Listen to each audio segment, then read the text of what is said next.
everyone and welcome to another video. Today's video I'm filming my wrap up for October. Again, it wasn't a really good reading month. I've gone down from reading like loads of books to not reading that many, but I'm reading really good books at the moment, which I'm really happy about. And you know, I'm not reading as much quantity, but I am reading better quality and I'm happy with that. So I read some books in the past month and I'm just going to share them with you and review them. So first off, I read these two books, Storm Siren and Siren's Fury by Mary Webber. This is all in this epic fantasy world about a girl who is an elemental in a world where girls shouldn't be elementals. So not only does she have that pressure on her, but she also is part of this massive prophecy to kill off this evil lord.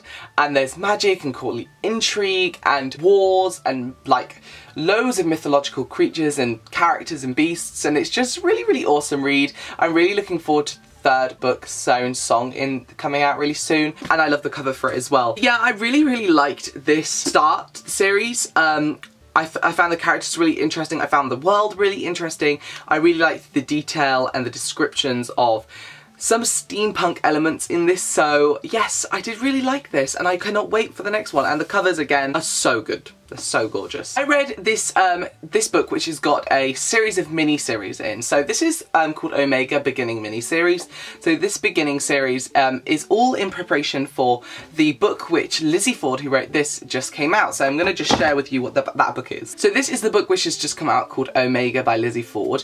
And I read the mini-series before because it's almost like a prelude or a prequel, which is helpful to read. And basically it follows 1, 2, 3, 4, 5, 6, 7, 8 different characters and how they all entwine together, which will then lead on into Omega.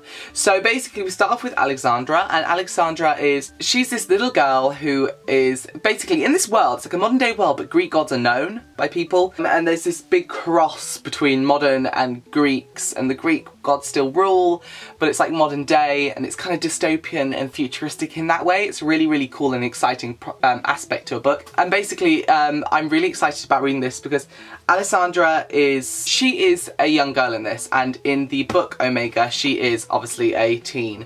So it's all about her childhood and what leads into the stories in this book, which is really exciting. I don't want to give too much away, but if you are looking to read Omega by Lizzie Ford, then it is very helpful to read the miniseries beginnings, because it just kind of gives you better insight into the read, and I really enjoyed it, and I think, you know, it's definitely something that you guys would enjoy if you like Greek gods and dystopian. It's really, really interesting. It's a really interesting premise to a story. Like, I'm very, very much excited to read Omega. The Read with Ben book of the month was Ted Saves the World by Brian Cohen, which, by the way, guys, is free to download on Kindle. And this all follows Ted, who comes into these superpower abilities at this shop, at like a restaurant cafe shop, when these other people come in and are kind of holding everybody up, you know, like with guns, like give me your money, you know, blah blah blah, ransom and whatnot.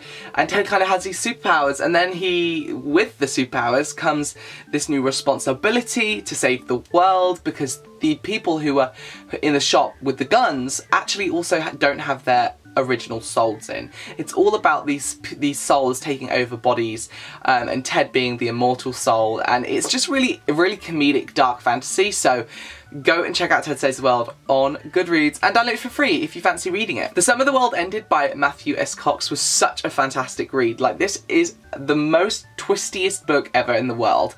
The premise of the book is a girl, beginning of summer, playing Xbox. She goes down to find her mum completely and utterly ill, and the mum dies. She has to move in with her dad, who the dad left them ages ago, and she hasn't heard from him since, and suddenly she's rekindling that relationship.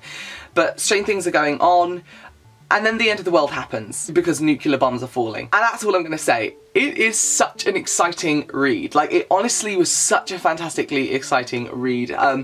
Just the whole idea behind it, the storyline, the characters, the way she dealt with the death of her mum and the rekindling of a relationship with her father, moving to a new town, this really weird town, and making new friends, and then the end of the world. And it's such an exciting read. It was so much fun, and it's a shame that it's only one in the series, but it's very thrilling and extremely suspenseful, so definitely check this out. I read book 5 in the Creepy Hollow series, which is A Fairy's Revenge by Rachel Morgan. Obviously, I'm not going to go too much into this, but the Creepy Hollow series is basically the Mortal Instruments flipped around, and it's the fairies who are the guardians of the human race.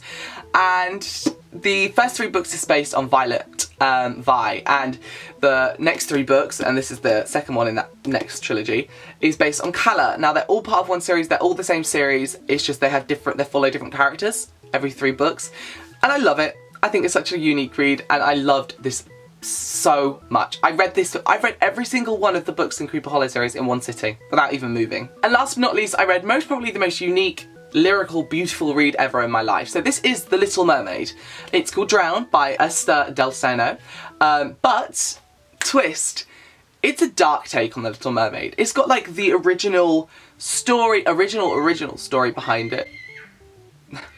My little brother loves it. It's got some same themes, but like the origin story of how mermaids came to be, what happened to the Little Mermaid after after she goes onto land.